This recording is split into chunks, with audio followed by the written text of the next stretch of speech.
Hello, my miraculous friend, and welcome to another episode of the Magnify Your Miracles podcast. This is Reverend Frances Faden, and I am so grateful to get to spend this time with you. We're going to be talking about a really, really important and sometimes confusing topic of how to love yourself. But before we do that, let's take a few deep breaths together.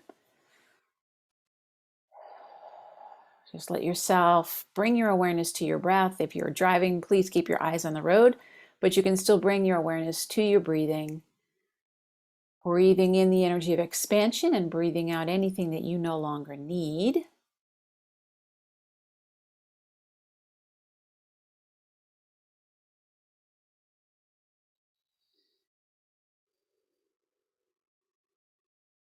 And as you are letting yourself come more and more into this present moment, know that you are connecting in with the energy of the divine presence that is both within you and outside of you. It is supporting you, loving you, and always, always guiding you. And knowing that whatever you hear today will be exactly what you need to hear to take the next step in your own personal growth and unfoldment. And that it will definitely help you to magnify the miracles in your life. Let's take one more deep breath together in gratitude, and we can begin. All right, my friend. Well, welcome back once again. And today we are talking about how to love yourself. And this is a really important topic. And it's often a very confusing topic. And this is actually session number 2 of a 4-part series that we're doing this month. Last week, we did a self-love and self-healing meditation. And so this is number 2, and we are going to be focusing on how to really love yourself, especially as a highly sensitive soul, because this is a lot of people contact me with very mixed ideas about what this means. Next week, I'll be sharing a book with you that will really help you for your physical and mental and emotional healing. I'm excited about that. And then our 4th session, I'm going to be bringing on the person that has been really helping me in my healing journey to help you, especially if you have any physical issues that are going on. So please stay tuned. We have lots of great things coming up. So if you've ever been told, you really need to love yourself more. And when somebody said that to you, you're kind of like, what? Like, what do you mean? How do I do it? Like, what is that? You are not alone. It's a very confusing topic. And although I think it is the best advice, and Louise Hay, who is one of my mentors, at least a virtual mentor, wrote the book, You Can Heal Your Life. And that whole book is about learning to love yourself and learning to heal from within, from taking really loving care of yourself. So I'm recording this in the month of February of 2022, but whenever you're listening to this, this is a timely topic. It's just as I'm going through the stores, there's all these Valentine's Day cards and all this stuff about, showing your love to other people. And that's a beautiful thing. But for most of us, especially if you're highly sensitive, and especially if you're a woman, it can be really difficult to understand how do you do that for yourself. And the reason why it's difficult, I'll get into in a different episode. But for today, I just want to talk about how can you. So I came across something probably about 5 years ago that really helped me to understand, because like you, I would have therapists or healers or whatever tell me, Frances, you really need to love yourself. And I'd be like, yes, I do. What does that mean? How do I do that? How do I know if I'm loving myself? And so I kind of just took the advice of everybody else and was like, oh, self-love, that must mean bubble baths or, doing nice things for myself or, buying myself things and, making sure that I always buy things for other people, make sure that I buy them for myself. And after a while of doing this, I was like, why am I doing all these things and yet I don't feel any different at all? Can you relate to that? Have you ever tried doing things that are supposedly loving for yourself, and yet you're like, I am not feeling the love?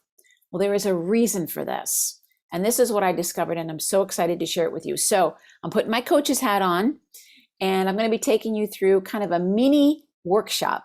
I actually gave an extended workshop on this, and I'm going to chop it down to the size of this podcast episode to really help you at least get a jump start on this. So I don't know how long it was ago, maybe 15 years ago, there was a book that came out that was called The 5 Love Languages by Gary Chapman. The 5 Love Languages by Gary Chapman. And I will put that link in the show notes if you want to take a look at that book. If you've never read the book, it's really good and it's really helpful. But the part that's not helpful is it's outer focused. So if you're somebody, I personally think that he wrote this book for people that were having marriage difficulties, and it's really written by a man for other men, in my opinion. Not 100%, but a lot of the book is geared towards learn the love language of your partner and then learn to speak that love language, which is actually brilliant. And I think if you have difficulty with that, if you're someone that has a hard time with empathy and knowing what other people want or need, it's brilliant. But if you're like me and you're highly sensitive or you're an empath, that's like second nature for you. It's really easy for you to know what other people need and do what other people need and all that. But when it comes to you, you kind of scratch your head and you're like, well, wait a minute, what about me? So I'm going to teach you how to take those 5 love languages that are all about how to be there for other people and apply them to yourself. Can I get an amen? Can I get a hallelujah? So let me tell you what the 5 love languages are. And basically what this means is these are the ways that people experience love, like how to, you've probably seen on Oprah or, different shows in the past, any talk show, a woman will get on there and they're having problems in their marriage. And she says something like, boy, if he would just do the laundry, I would be feeling much more amorous with him, because that's her love language. And yet for somebody else, that would not be their love language. And so acts of service for that person would be an example of how she feels connected and how she feels loved. So here they are, the 5 of them. So we have acts of service, we have words of affirmation, we have quality time, we have receiving gifts, and we have physical touch. Those are the 5. So acts of service, quality time, words of affirmation, receiving gifts, and physical touch. Now, here's a really important thing that I learned. The way that you express love and the way that you experience love might not be the same. And this is where it gets a little bit confusing. And he doesn't really talk about this, but I've been working with people for a long time, and I'm like, there's a couple missing pieces in this theory. This is a brilliant piece of work, but a couple pieces are missing. So I'll give you my example. So when I first read this book, I thought, oh, well, it's definitely have to be gifts. That's my love language, because I love giving gifts. If you're in my circle, you'll get a gift from me at some point. If you're my client, I'm going to send you. I love sending gifts. I love giving gifts. And I was raised that way. My mom, I think her love language, the way she expressed it, was gifts. And so that's a really natural way for me to be. But I noticed that if my primary love languages aren't being met and you give me a gift, I will appreciate it. But it doesn't convey that deep sense of love and connection for me. Now, don't get me wrong. I love receiving gifts, and I think, it's a beautiful way to express something to somebody, and I love giving those gifts, but how I express it and how I experience it are different. And that might be true for you. You might find that you're like, oh, I love doing acts of service for other people, but when they do it for me, does it make me feel connected to them? Maybe it does, maybe it doesn't. Oh, I love telling people how great they are. I love giving words of affirmation. But if someone's giving me words of affirmation, when I'm really more of like a physical touch person and I want them to hug me, it doesn't really add up for them. So I would love for you to look at those and say, first question is, well, how do I express that? How do I usually express that? But the real issue is, how do I experience it? How do I experience it? So again, using myself as an example, one of my ways of expressing it is to give gifts. So I just bought myself stuff. I would be like, oh, I'm going to buy myself some flowers. I'm going to buy myself, some toys. I'm going to buy myself, like I would just be in this thing. And mentally I was like, I need to buy myself things. because this is how I express love. And so after a while, I'm like, I'm buying stuff. I'm not feeling any different. What's going on? Like, what's the disconnect? Until I learned that my love language, how I experience love, how I feel connected to you, is through quality time and words of affirmation. Really important, quality time and words of affirmation. One of the reasons why I love doing this podcast is because I'm in my love language with you all the time. We are spending quality time together. This is why I love reading your comments, because it makes me feel connected to you. Because quality time, this is what we're doing. I'm sharing things that matter to me. You're receiving them. And words of affirmation. I'm telling you how miraculous you are. You're leaving me comments saying that was really helpful for me. I love it. So my podcast actually fits in with my personal love languages. And if you do have your own business, I'd encourage you to think about what are your love languages and how can you start to grow your business based on your love languages, what you really love, what makes you feel happy.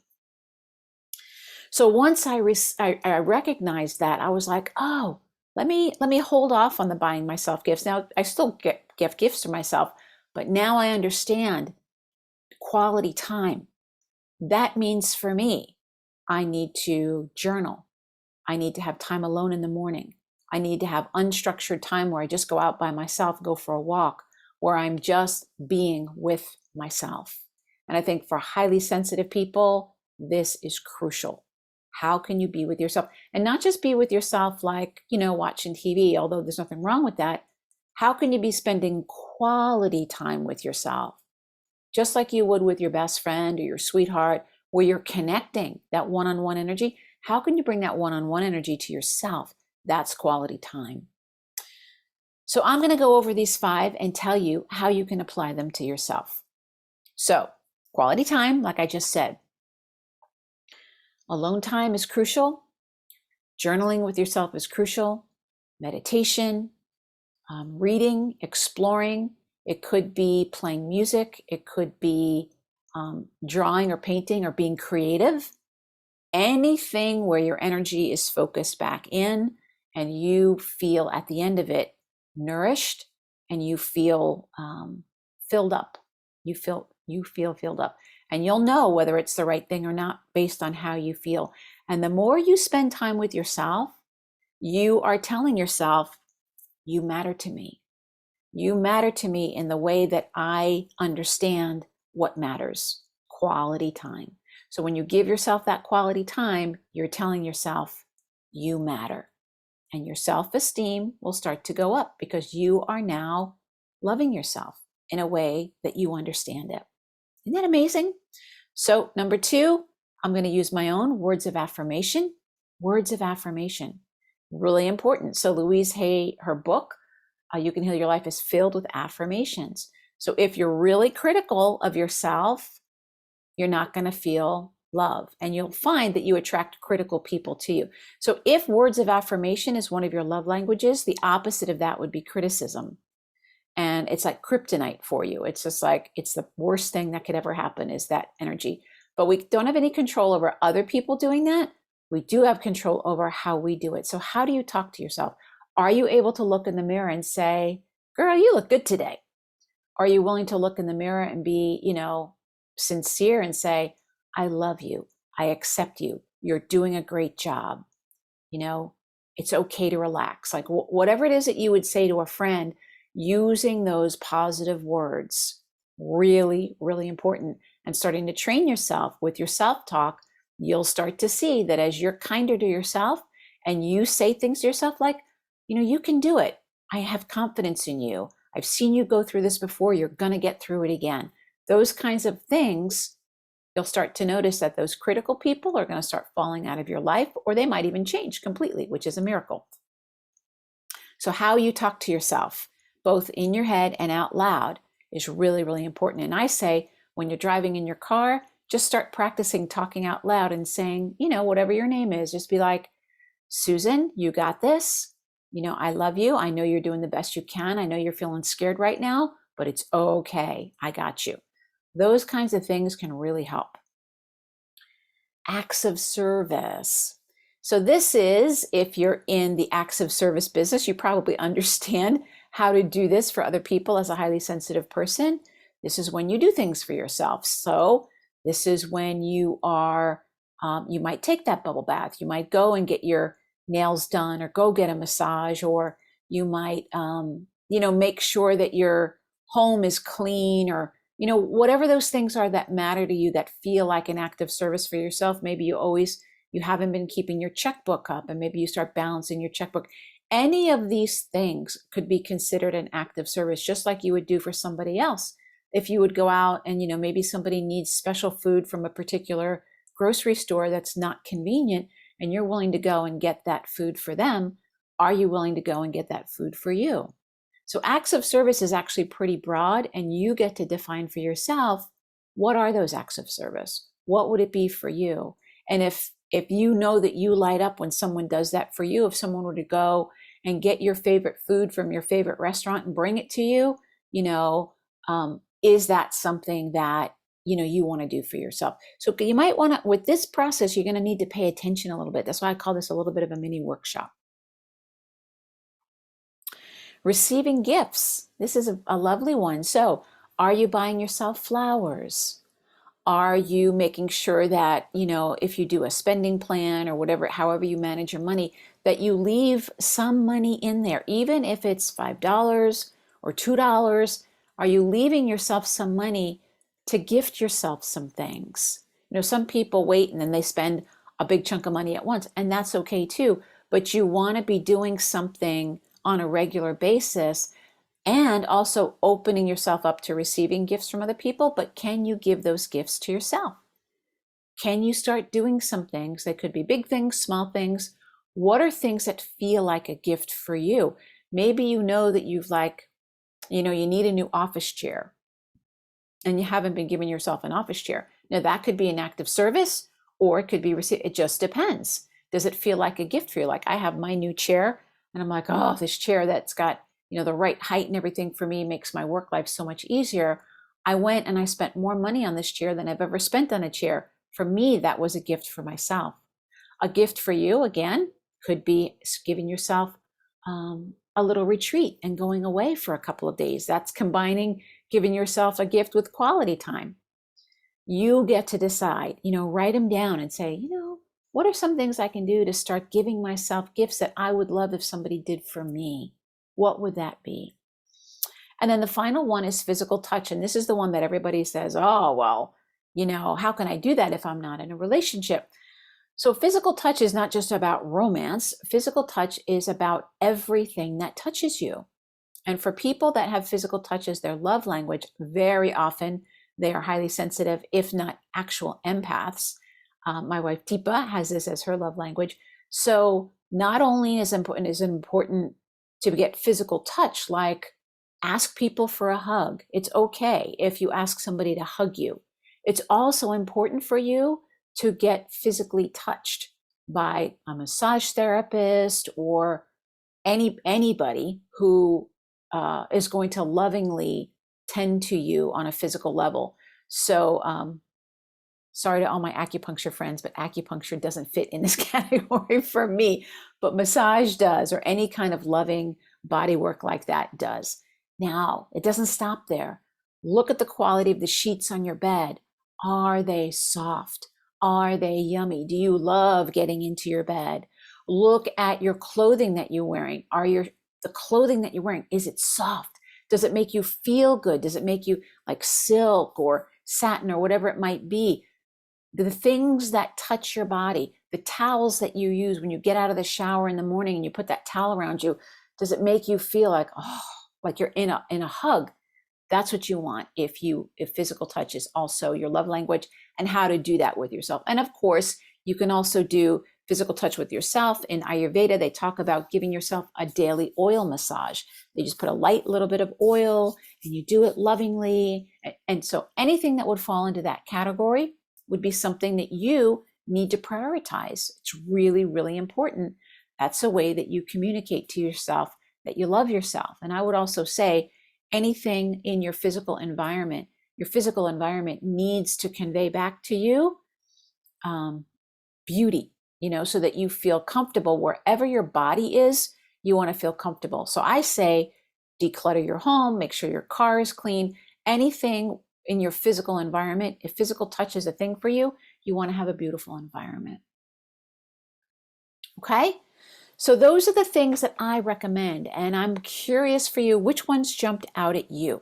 So as I'm looking over my list, I'm like, okay, so quality time and words of affirmation. What can I start doing to raise my self-love actions? What can I start doing? Now you can mix and match these, and the truth is we need all 5 of them. So I don't want you to get kind of myopic, like, oh, it only has to be this one. All of them are wonderful.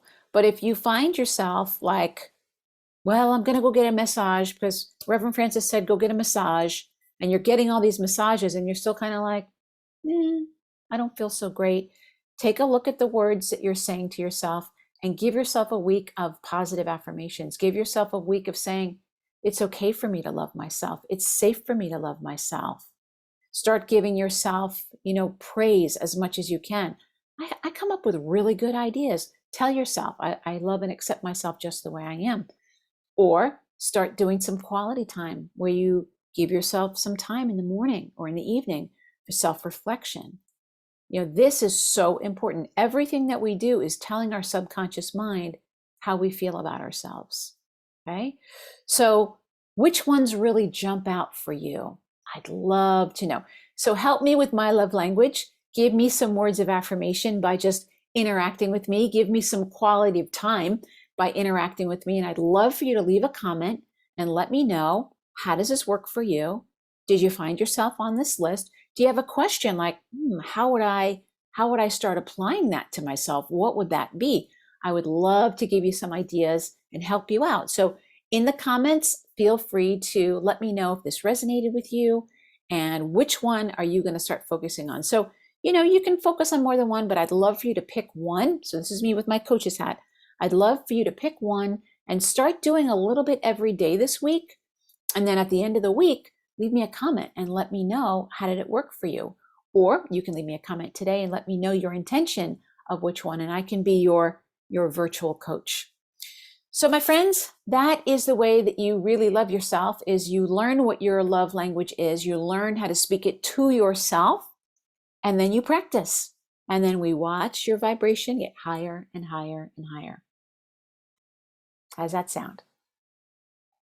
If you did enjoy this and you think there's someone else in your life that would benefit from this, please let them know. Feel free to share this episode with your friends, with your family, on social media.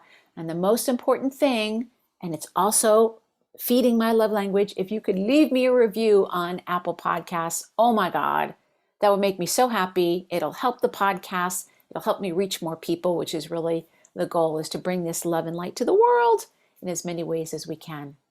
So thank you so much, my friend. Remember, the key to magnifying your miracles is to know your miracle is already here. What is that? That's a word of affirmation. Your miracle is already here. Thank you so much, my friend. God bless you. Bye-bye.